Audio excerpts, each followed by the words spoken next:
1절에서 11절까지 봉독합니다. 내가 너희를 생각할 때마다 나의 하나님께 감사하며 간구할 때마다 너희 무리를 위하여 기쁨으로 항상 간구하며 너희가 첫날부터 이제까지 복음을 위해 일에 참여하고 있기 때문이라. 너희 안에서 착한 일을 시작하신 이가 그리스도 예수의 날까지 이루실 줄을 우리가 확신하노라. 내가 너희 무리를 위하여 이와 같이 생각하는 것이 마땅하니 이는 너희가 내 마음에 있음이며 나의 매임과 복음을 변명함과 확정함에 너희가 다 나와 함께 은혜에 참여한 자가 되니라. 내가 예수 그리스도의 심장으로 너희 무리를 얼마나 사모하는지 하나님이 내 증인이시니라. 내가 기도하노라. 너희 사랑을 지식과 모든 총명으로 점점 더 풍성하게 하사 너희로 지극히 선한 것을 분별하며 또 진실하여 허물 없이 그리스도의 날까지 이루고 예수 그리스도로 말미암아 의의 열매가 가득하여 하나님의 영광과 찬송이 되기를 원하노라. 아멘. 봉독한 말씀을 가지고 내가 기도하노라 라고 하는 내용과 함께 은혜를 받습니다. 이 독일계 유대인이었던 마틴 부부가 나와 너라고 하는 책을 써서 일약 유명한 사람이 되었습니다. 마틴 부부는 그 책에서 우리는 많은 만남을 가지고 대부분 살지만 생명이 없는 만남이야, 그렇게 표현합니다. 다시 말하면 무의미한 만남, 이기적인 목적을 위한 만남, 피상적인 만남은 나와 그것의 만남이라는 거죠. 반면 의미가 있는 만남은 나와 너의 만남이라고 하는 생명 있는 만남, 인격적인 만남이라 그렇게 표현을 해주고 있습니다. 그가 1914년 당시 유대인들이 독립을 하려고 시오니즘을 운동을 일으키고 있었습니다.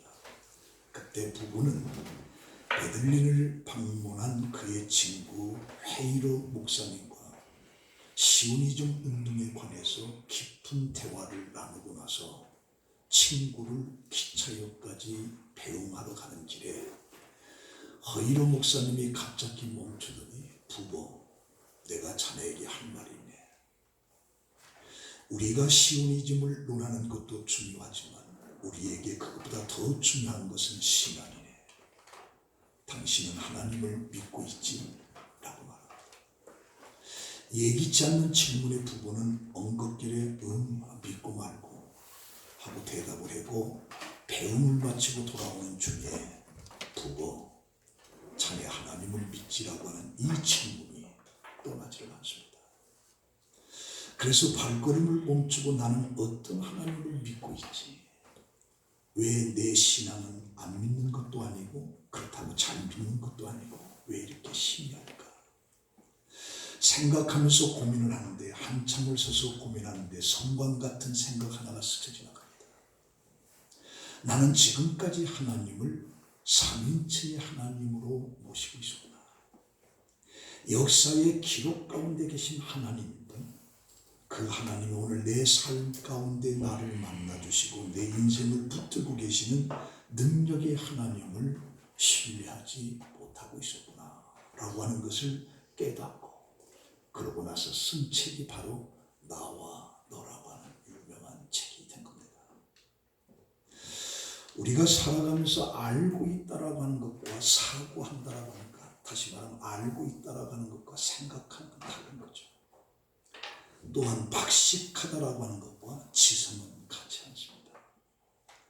마찬가지로 내가 하나님에 대해서 아는 것과 하나님을 아는 것과는 다른 거예요.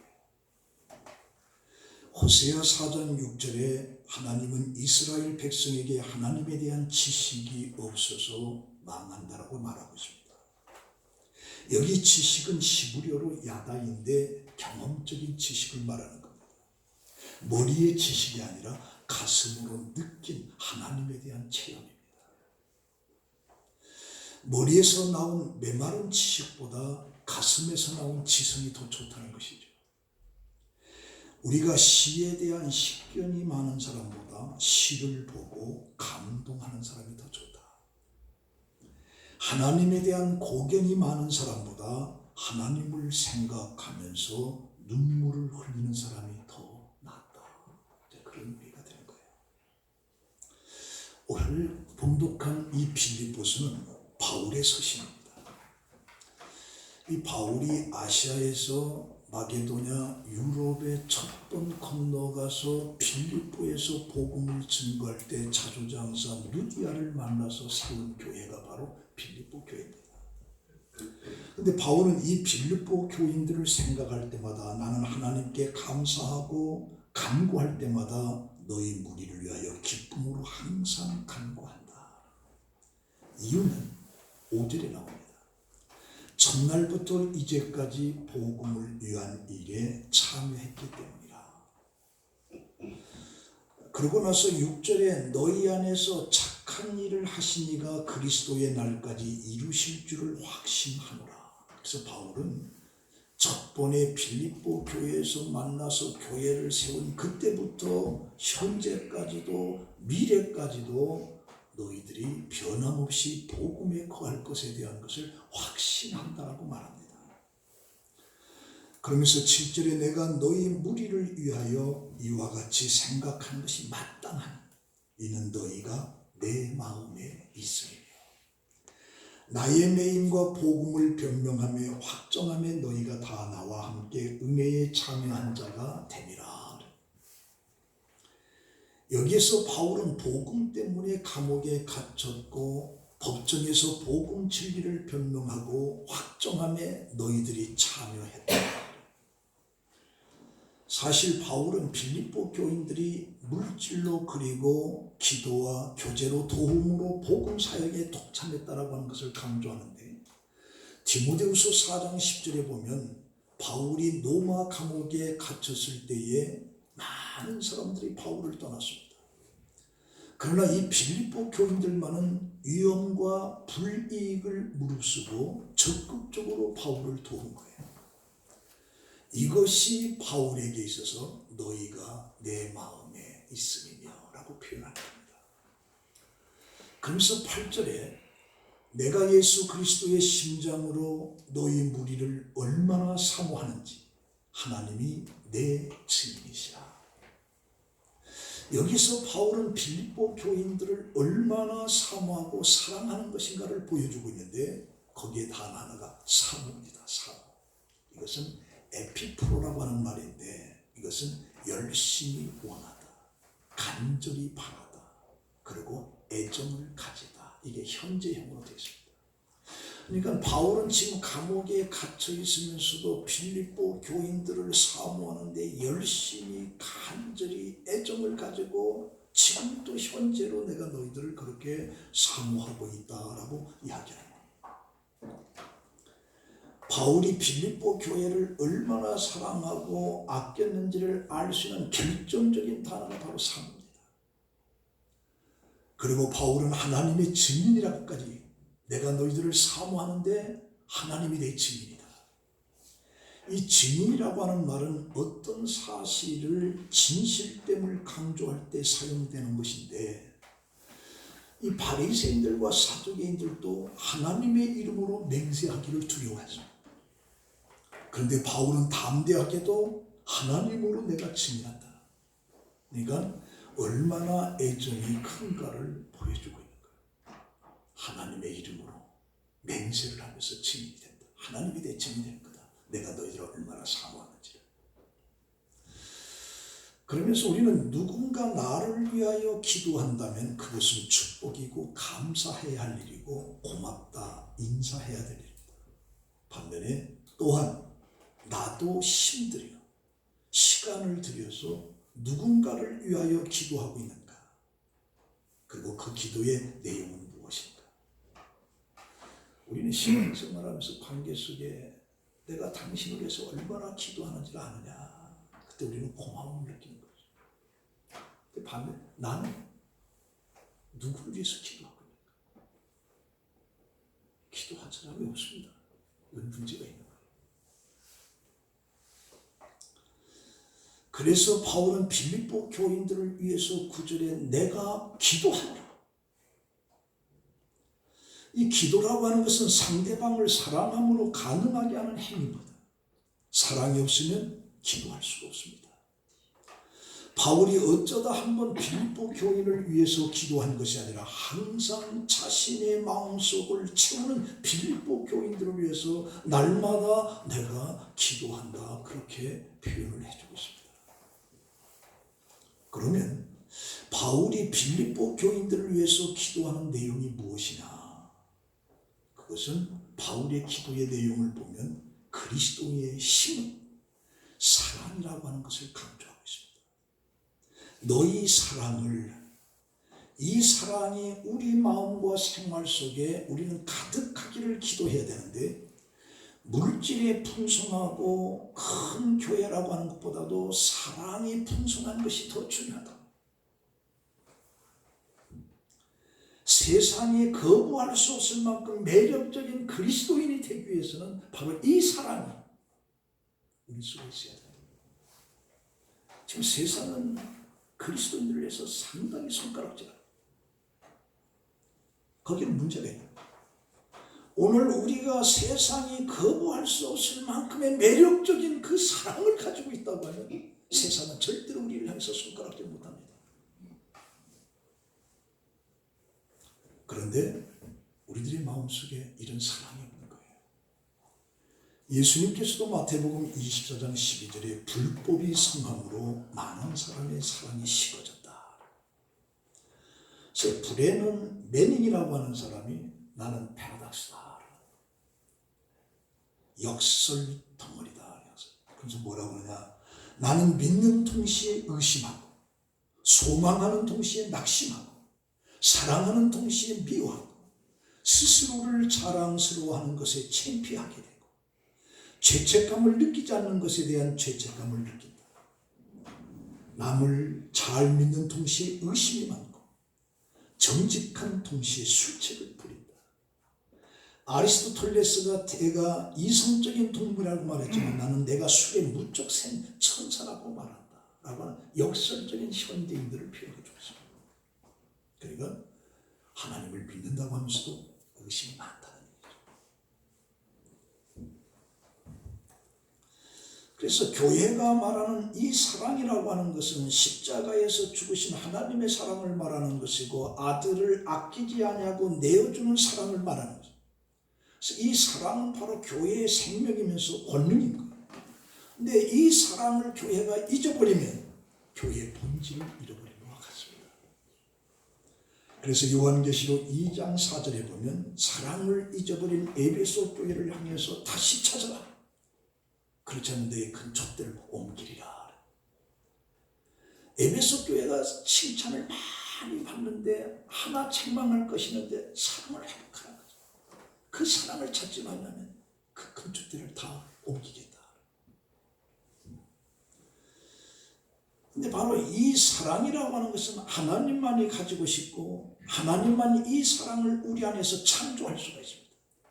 그러므로 성도는 이런 사랑이 우리 안에 없음을 고백하고 하나님께 그 사랑을 달라고 간구를 해야 돼요. 하나님 내 속에 하나님의 사랑을 창조해 주옵소서 라고 하는 간절한 기도가 우리에게 있어야 돼요.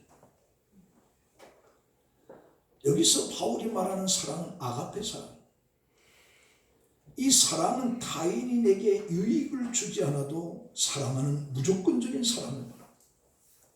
타인의 유익을 위해서 헌신하는 이타적인 것을 말하는 겁니다. 이 성도가 그리스도의 사랑, 이 아가페의 사랑이 없이 세상을 살아간다고 하면 신앙생활 자체가 힘들고 인위적이가 되고 헛것이 되는 거예요. 아무리 사랑을 말한다 할지라도 전부 다 그게 허식이 돼요. 인위적이 되어버려요. 그래서 이런 사랑이 내 안에 계셔서 이런 사랑의 지배를 받기 위해서 우리는 열심히 노력을 해야 돼요.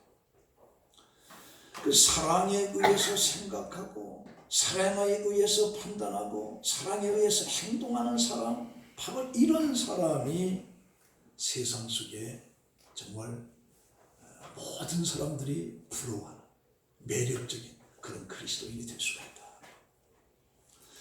근데 바울이 그 기도를 보면 이 사랑이 점점 더 풍성하게 하사, 이 말 속에는 부정적인 것과 긍정적인 것이 있는데 빌립보 교인들이 아직도 이 완전에 이르지 못하고 있다고 하는 것을 암시하고 있고, 빌립보 교회에 아직도 사랑이 결여되어 있다고 하는 것을 강조하고 있습니다. 그리고 긍정적으로는 빌립보 교인들이 지금 지니고 있는 이 아가페 사랑이 날이 갈수록 풍성해서 그리스도의 장성의 분량까지 이르기를 바라는 바울의 마음을 표현하고 있습니다. 이미 존재하고 있지만 더 자라나야 된다. 의미가 내포되어야 된다. 그러므로 사랑은 자꾸만 자라가고 더 커지고 더 깊어지고 더 넓어져야 된다는 거죠. 하나님이 우리를 사랑할 때 선을 그어놓고 사랑한다고 하면 하나님의 사랑 속에 거할 수 있는 사람은 하나도 없습니다. 저도 선을 그어놓으면 그곳에 들어갈 수가 없어요. 아마 여러분들도 마찬가지입니다. 스카스월즈라는 사람은 이렇게 말합니다. 하나님은 언제나 우리보다 더 우리를 참아주시는데 우리 자신을 하나님의 눈으로 봐야 된다. 우리 자신을 하나님의 눈으로 봐야 된다. 그럼 하나님은 우리를 어떻게 보는가? 우리는 불완전하고 연약하고 죄악으로 가득한 존재지만 예수 그리스도의 보혈로 덧입혀진 존재로 보신다. 그래서 하나님은 우리의 죄악의 모습을 보일 때마다도 최상의 모습 보일 때 똑같이, 왜? 예수의 눈으로 우리를 쳐다봐요. 그러니까 하나님이 우리를 쳐다보는 것처럼 그 하나님의 시각으로 우리도 다른 사람들을 쳐다봐요. 그게 사랑이 될 수가 있다. 그런데 내가 사랑할 만한 사람만 사랑하고 선을 그어놓으면 그 사랑은 불완전한 사랑이 되고 이기적인 사랑이 되고 그리고 타락적인 사랑이 되는 거예요. 그러므로 바울은 풍성해지는 사랑을 위해서 빌립보 교인들을 위해서 기도합니다. 내가 사랑하되 사랑이 풍성해. 이 사랑이 우리에게 있을 때에 우리는 그리스도의 사랑을 나타낼 수가 있다는 거죠. 자, 그러면 바울이 빌립보 교인들을 위해서 사랑을 말할 때는 그 사랑 속에 뭘 얘기하느냐? 첫 번째, 지식을 겸비한 사랑이 있어야 된다. 바울은 사랑의 지식이 있기를 기도한 겁니다. 사랑의 지식이 없으면 그 사랑은 오해를 낳고 남용할 수가 있고 상처를 줄 수가 있고 빛을 발할 수가 없습니다. 사랑의 지식이 있을 때의 가치가 있는데, 이 지식이라고 하는 건 그노시스라고 하는 말인데 여기에 에피그노시스라고 하는 전치사를 집어넣은 거예요. 이것은 뭘 가르치는 거냐? 다시 말하면 하나님을 아는 지식을 말하는 거예요. 그래서 이 단어가 진리를 아는 것과 관련해서 사용된 횟수가 성경에 17번이었습니다. 이 세상에 많은 지성이 있지만 하나님을 아는 지식은 없다. 에피크노시스가 없다는 거죠. 크노시스는 있는데 에피크노시스가 없다는 거죠. 그래서 잠언 1장 7절에 여호와를 경외하는 것이 지식의 근본이거늘 미련한 자는 지혜와 훈계를 멸시하니라. 우리 성경에 나타나는 바리새인들과 사두개인들을 쳐다보면 그 사람들이 사랑이 없는 게 아닙니다. 하나님을 사랑한다고, 그리고 이웃도 사랑한다고 합니다. 그들에게 종교적인 열심은 엄청난 겁니다. 그러나 그들의 문제는 뭐냐? 진리이신 예수를 거부하는 겁니다. 왜 그러냐? 지식이 부족해. 우리가 사랑은 허다한 죄를 덮는다라고 하는 이 말씀의 의미를 우리가 잘 모르면 사랑은 무조건 죄를 덮어줘야 되는 것으로 생각하고 있습니다. 전혀 그렇지가 않습니다. 예를 들면 도둑질한 자식이 있는데 부모가 그 자식을 어떻게 할 것이냐? 사랑하기 때문에 덮어줘야 되느냐? 아니다. 초달을 하고 해초리라도 때리죠. 그래서 도둑질이라고 하는 것은 악한 것이다라고 하는 것을 깨닫게끔 해서 채찍질 해주는 거예요. 그래서 사랑은 허다한 죄를 덮는다라고 하는 걸 우리가 잘못 의미를 하면 안 돼요. 그러니까 사랑에는 지식이 있어요. 지식이. 그리고 더 나아가서 바울은 뭐라고 기도하느냐. 총명을 겸비한 사람이 있어야 된다. 총명. 바울이 원하는 사람은 지식뿐이 아니라 총명까지도 겸비한 사람을 말합니다. 지식은 진리를 분별하고 진리에 서서 통찰한다고 하면 총명은 지식을 통해 얻은 통찰력을 실제적인 생활로 적용하는 생활을 얘기합니다. 그래서 이 총명이라고 하는 것은 아이스테시스라고 하는 건데 이건 감각적으로 꿰뚫어보는 통찰력과 분별력을 말하는 것이고 감각, 지각, 경험을 모두 포함한 도덕적인 이해, 분별력을 말하는 것을 우리가 총명이라고 말합니다. 바울이 사랑에는 지식과 총명이 더하여지도록 기도한다. 그래서 하나님에 대한 사랑과 열정에는 반드시 하나님의 의를 분별하는 것이 필요하기 때문에 그걸 말씀합니다. 1930년대에 한국의 유명한 부흥운동을 일으켰던 이영도 목사가 있습니다. 그 이영도 목사가 이제 북쪽에서 서울로 내려와서 복음을 증거하는 과정 속에 그때 이 카리스마, 은사를 받은 사람들이 서울에 내려와서 교회 속에 문란한 질서를 깨뜨리는 거예요. 이것을 가리고 이제 한국 교회가 이영도 목사에게 물었습니다. 이 사람들이 잘한 것이냐 잘못한 것이냐. 그때 이영도 목사가 뭐라고 하냐. 다 품어줘야 된다. 근데 그때 기성교회는 그들을 인정해 주는 걸 알아요. 그래서 이영도 목사는 서울 우리 남한 쪽에 어떤 교회도 부흥회를 할 수가 없고 그래서 젊은 나이에 서대문 현주동에서 폐결핵으로 죽음을 당하고 맙니다. 그러니까 내가 아무리 은사를 받고 신앙이 좋다 할지라도 중요한 것은 지식과 이 총명을 통한 어떤 분별이 있어야 된다. 이게 없으면 안 된다. 그래서 바울은 유대인들처럼 어리석은 그런 것을 탑보하지 않기 위해서 빌립보 교인들에게 사랑을 얘기하면서 그 사랑에는 지식이 있어야 되고 총명이 있어야 된다라고 하는 것을 강조하면서 그것을 위해서 기도하고 있는 거예요. 자, 그런데 이 지식과 총명을 가지고 있는데도 거기에는 변화의 두 가지가 있어야 됩니다. 하나는 뭐냐? 영적 분별력. 이 지식과 총명을 겸비한 사랑이 충만하면 가장 먼저 일어나는 변화가 뭐냐? 선한 것을 분별할 줄 아는 영적 분별력이 생기게 되는 거예요. 우리가 이 사랑이라고 하는 것도 분별력 없이 잘못하면 그것도 문제가 됩니다. 분별력이 필요하다. 그래서 가장 탁월한 선한 것이 무엇인지를 시험하여 분별해내는 능력을 가지고 있음을 말하는 건데 바로 이 말씀은 우리로 생각하면서 살아가라는 거죠. 생각하면서. 이것저것 하느라 분주해도 차분히 앉아서 묵상하고 생각하라는 거죠.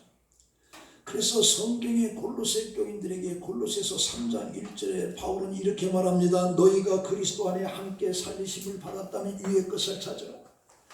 거기는 그리스도께서 하나님 우편에 앉아 계시니라. 위의 것을 생각하고 땅의 것을 생각하지 말라. 이는 너희가 죽었고 너희 생명이 그리스도 안에서 함께 하나님 안에 감추어졌습니다. 우리 생명이신 그리스도께서 나타나실 때 너희도 그와 함께 영광 중에 나타나리라. 여기서 바울은 골로새 교인들에게 뭐라? 땅의 것과 위의 것을 분별하는 시각을 가져야 된다. 우리가 찬송을 부르는데도 이 박수 치는데 온 정신을 팔려서 그 찬송의 가사를 음미하지 않고 찬송을 부르면 안 된다 그래요. 오늘 우리들도 예배를 때 찬송 부를 때 찬송을 부릅니다. 그런 생각은 전부 다 딴 데가 있어요. 그 찬송의 가사의 의미가 무엇인지를 의미를 생각하면서 찬송을 부르지 않는다는 거예요. 그 성악하는 사람들도 문제점이 뭐냐? 이 박자를 시켜줘. 필요하다. 그 단어가 주는 의미가 무엇인지를 오늘 우리들도 마찬가지예요. 찬송의 찬송을 부를 때 그 찬송의 의미가 무엇인지를 생각을 못하고 어떻게 목소리를 아름답게 내야 되겠다, 박자를 맞춰야 되겠다, 여기 온 뜻입니다. 아니다. 우리가 하나님의 말씀을 읽으면 판단력을 활용해서 가장 선한 것을 발견하면서 추구하는 거죠. 하나님의 말씀을 읽어서 첫 번에서 끝까지 뭘 읽으냐, 그냥 장수만 그러고서 신약 27권 한번 읽었다 그렇게. 오늘 우리가 살아가는 이 시대에는 이 종교적인 어둠이 많습니다. 우리가 이 대표적인 이단을 얘기하면 여호와 증인이죠. 그리고 신천지가 있어요. 그리고 하나님의 성이가 있어요. 이 세 가지가 지금 가장 극성을 부리고 있습니다. 그 여호와 증인이라고 하는 건 이 너셀이라는 사람이 죽음에 벗어나기 위해서 하나님은 살아계신데 지옥이 없다라고 하는 것으로 강조하는 아주 잘못된 거. 그 우리나라에 있어서의 뭐 이제 전도가 아니라 통일교는 이제 뭐 시들어졌는데 이 신천지는 이만희 씨가 그 김남희 씨라고 하는 여자를 갖다가 이혼을 시키고 자기 부인을 잡고 그 돈을 하더라고요. 그래서 이 신천지는 가정 파괴와 말세론에 자기만이 옳다라고 하는 이 독선에 빠져가지고 한국 교회를 너무 많이 흔들어 놓고 있어요. 그래서 성경 공부를 무료로 시킵니다. 무료로. 그래서 깊숙이 파고들어요. 그 사람들은 계획적입니다. 누가 하나를 점을 찍어놓으면 그 사람을 여러 사람이 공격을 해요. 그래서 길을 가다가도 그냥 길을 물어보는 처음 만난 사람처럼 그래서 접근을 하고 그렇게 해서 꼼짝 못하게끔 만들어요. 네. 그 하나님의 성이라고 하는 것은 안산원과 장길자입니다. 이 안산원은 주는데 장길자가 나는 하나님의 어머니다라는 에레미야서를 끄집어내서 하나님의 어머니다. 그래서 우리 한국의 젊은 사람들이 엄청나게 모여들고 있는 게 하나님의 성입니다.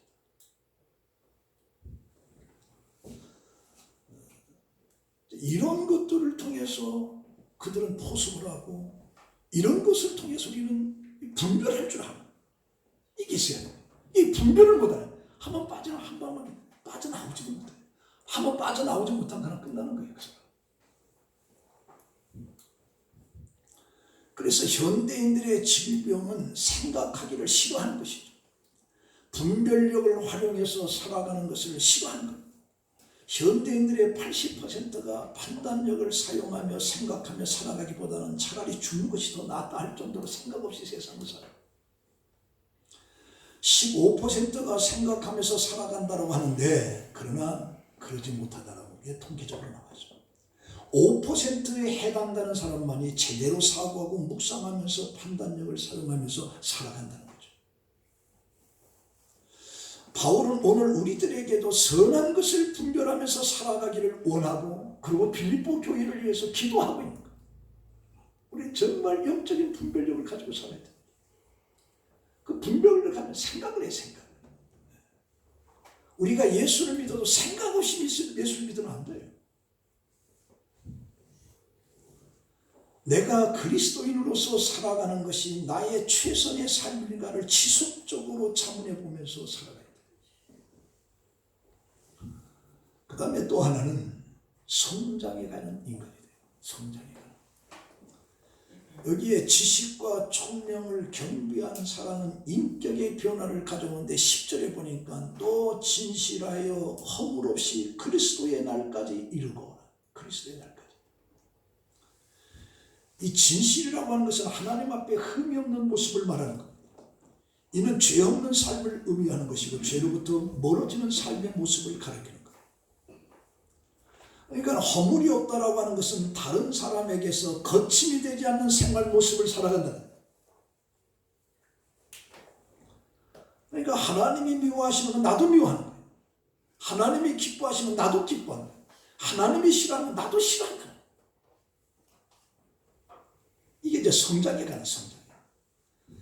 그래서 우리가 진실하다라고 하는 것은 하나님과 나 사이의 수직적인 관계라고 하면 그러고 너와 나 사이의 수평적 허물이 없는 거예요. 허물이. 하나님과 나와는 진실하고 너와 나 사이에는 허물이 없는, 이게 바로 십자가의 사건이에요. 근데 오늘 많은 그리스도인들이 하나님과는 관계를 잘한다고 하면서 다른 사람에게는 거침돌이 되는 경우가 많습니다. 예수를 잘 믿으면서도 믿지 않는 사람들에게 욕을 얻어먹는 경우가 많아요. 반대로 사람들한테는 허물이 없는데 하나님 앞에 진실하지 못한 사람들이 많아요. 사람들은 신앙생활을 잘한다고 소리를 듣는데 하나님 앞에는 엉망진창인 사람이 많아요. 균형 있는 성숙한 삶, 하나님과 나 사이의 수직적인 관계고 너와 나 사이의 수평적인 관계도 이게 균형이 잡혀져야 돼요. 균형. 어떤 사람은 하나님을 위해서 열심을 있는데 사람들 앞에 전부 다 손가락질을 받아요. 어떤 사람은 사람들은 참 사람 좋다고 하는데 하나님 앞에는 엉망진창. 균형이 잡혀요. 균형. 그래서 우리가 균형 있는 성숙한 신앙인들은 하나님 앞에서 때로는 눈물을 흘리면서 그 크신 은혜의 경험 속에서 정말 하나님의 주시는 은혜의 풍성한 그런 삶을 가지고 사는 것. 이 초대교회 7교회 집사의 자격이 뭐냐? 성령 충만이고, 그 다음에 지혜가 충만이고, 그 다음에 칭찬을 받아요. 내가 아무리 성령 충만해도 사람들부터 칭찬을 받지 못하는 그 문제가 있는 거예요. 그래서 신앙이라고 하는 것은 하나님과 나 사이에, 그리고 너와 나 사이에 이게 균형이 이루어져. 이게 신앙이 된다. 그러면 이 진실과 허물이 없는 삶을 우리가 언제까지 살아야 되느냐? 그리스도의 날까지. 그러니까 신앙의 성장에는 방식이 없습니다. 계속 전진하고 앞을 향해서 나가요. 멈춘다라고 하는 건 퇴보를 말하는 겁니다. 그러니까 어제보다는 오늘이 더 나아요. 오늘보다는 내일이 더 나아야 돼요. 어제나 오늘이랑 똑같다는 건 퇴보. 그래서 바울은 빌립보서 3장 10절 이렇게 말합니다. 내가 이미 얻었다 함도 아니요 온전히 이루었다 함도 아니라 오직 내가 그리스도 예수께 잡힌 바 된 그것을 잡으려고 달려가노라. 형제들아 나는 아직 내가 잡은 줄로 여기지 아니하고 오직 한 열치 뒤에 있는 것을 잊어버리고 앞에 있는 것을 잡으려고 벽대를 향해서 그리스도 예수 안에서 하나님이 위해서 부르신 부름의 삶을 위해서 달려가노라. 이미 잡은 것도 아니에요. 달려가노라. 그래서 우리는 신앙이 계속 자라나요. 계속 개선이 돼요. 현재 상태에서 벗어나 더 나은 상태로 진정한 개혁이 계속 내게 이루어져야 돼요. 언제까지? 그리스도 오는 그날까지. 자, 오늘 이 말씀에 우리 결론을 맺습니다. 바울은 빌립보 교인들에게 11절에 보면 예수 그리스도로 말미암아 의의 열매가 가득하여 하나님의 영광과 찬송이 되기를 원하노라. 영적 분별력과 성장해 가는 신앙의 사람은 자신의 삶을 스스로 주장하지 않고 온전히 주님께 맡기는 거죠. 이렇게 되면 주님께서 우리의 삶을 통해서 열매를 맺게 합니다. 내가 나를 주장하려고 하면 거기는 하나님의 열매를 맺을 수가 없어요. 하나님께 다 맡기는 거죠. 그래서 의의 열매라고 하는 것은 자신의 노력으로 생각으로 되는 것이 아니고 그리스도로 말미암아 이루어지는 거예요. 그래서 그리스도로 말미암아 그렇게. 요한복음 15장 5절에 나는 포도나무여 너는 가지라 그가 내 안에 내가 그 안에 거하면 사람이 열매를 많이 맺나니 나를 떠나서는 너희가 아무것도 할 수 없느니라. 그래서 오직 예수 그리스도로 말미암아 우리는 열매를 맺을 수가 있는 거예요. 그래서 갈라디아서 5장 22절에 오직 성령의 열매는 사랑과 희락과 화평과 오래 참음과 자비와 양성과 충성과 온유와 절제니 이것을 금지할 법이 없느니라. 성령을 통해서만 얻을 수 있는 열매라. 그러면서 바울은 빌립보 교회를 위해서 기도를 마치면서 그는 하나님의 영광과 찬송이 되기를 원하노라. 그러면서 매듭을 짓고 있어요. 이것은 하나님이 모든 것의 궁극적인 원인이 되면서 최종적인 목적이 된다라고 하는 사실입니다. 다시 말하면 성도의 삶이라고 하는 목적이 뭐냐? 오직 하나님의 영광을 드러내는 데 있다. 나의 어떤 원함을 이루기 위해서 예수 믿는 게 아니에요. 그것은 초보적인 단계입니다. 성숙하게 되면 오직 하나님의 영광을 위해서 우리가 모든 것을 하는 거예요. 우리가 처음 예수 믿을 때는 예수 믿으면 병이 나서, 예수 믿으면 부자가 돼, 예수 믿으면 사업이 잘 돼, 예수 믿으면 다 이것을 접근합니다. 그러나 성숙해 가면 우리 신앙의 목적은 하나님의 영광을 위해서. 이게 성숙한 신앙.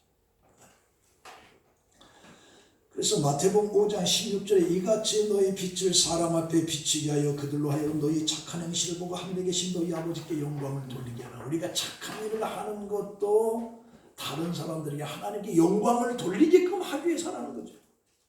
내가 지극히 적은 소자에게 내가 사랑을 베푸는 것도 하나님의 영광을 돌리기 위해서라는 거예요. 모든 것은 하나님의 영광, 우리의 목적이 하나님의 영광. 요한복음 15장 8절에 너희가 열매를 많이 맺으면 내 아버지께서 영광을 받을 것이요 너희는 내 제자가 되리라. 에베소서 1장 6절에 이는 그가 사랑하는 자 안에서 우리에게 거저주시는 바 그의 은혜의 영광을 찬송하게 하려는 것이라.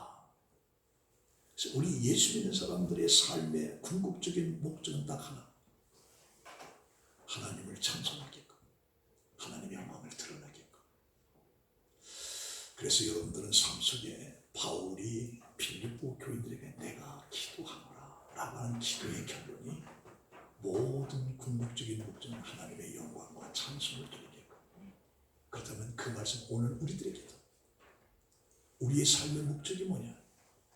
하나님의 영광, 다른 사람들로 하여금 하나님을 찬송하게끔 그런 삶을 사는 성도교회 성도 여러분들이 되시기를 예수의 이름으로 축원합니다. 기도하겠습니다. 하나님, 바울은 감옥에 있으면서 빌립보 교인들에게 내가 너희들을 위해서 기도한다. 그 기도의 궁극적인 목적이 뭐냐? 그들의 사랑의 행위를 통해서 많은 사람들이 하나님께 영광을 돌리고 하나님을 찬송하게끔 하는 것이라고 말하고 있습니다.